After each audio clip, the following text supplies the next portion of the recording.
Do animals always agree with us? Not necessary. I recently spoke to a cat who had changed her toileting habits. From using the litter regularly, she had moved to using the washroom of the house. Now, this became a cause of concern for the human. The human had already visited the vet, and the vet had confirmed there was nothing wrong with the cat at a physical and medical level. So, the human reached out to me because the human was worried about this change, and it seemed it was also a little inconvenient for the human because the family would have to leave the bathroom door open. Sometimes they would not understand that the cat is inside, and there have been instances where the cat got locked in by mistake and the cat started screaming, and then they let her out. And while the cat was saved and nothing was fatal or dangerous, it was just causing a little bit of distress and inconvenience for the human. So the human reached out to have a conversation with the cat, to help her understand the issues the humans were going through, and to request the cat to go back to the habit of using the litter. Now, while we were having this conversation, the cat mentioned that over time she has realized that it is easier for her to use the bathroom, as it helps her release herself in a better way. She had her own understanding of how things work, and hence she wanted to move from the litter to the bathroom. Now, when I requested her to move back to using the litter and explained to the cat the inconvenience that is being caused to the family, the cat flatly refused. She was very polite about it. She was not rude. She was not even offended by the request, but she very politely said that this is just something that is more comfortable for her, and hence she would like to continue doing what she is doing now. She was willing to negotiate, though. She was willing to find a middle ground where she can remain comfortable and where the humans can also not be inconvenienced by the change in her behavior, but she was unwilling to go back to her previous behavior.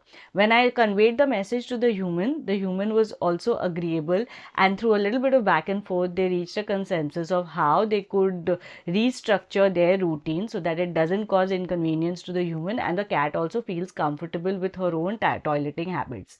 So this is how communication can help us really understand our animal's perspective and also reach a middle ground in cases where negotiation is possible but a complete change isn't. Now, does this mean if the animal disagrees, the communication has failed? Absolutely not. That, in fact, is the meaning of communication, be it with humans, with animals, or with any other element of nature. It is a two-way consenting conversation where we understand each other better and try to understand each other's perspective, negotiate, reach a middle ground, instead of forcing each other to do something that we may like or that we may want. So in several communications, the animals may not be agreeable, just the way we humans may not be agreeable to everything our animals tell us or even our human companions tell us. And communication really teaches us how to behave at times of disagreement, how to negotiate, and how to respect each other even when we may not completely agree with each other.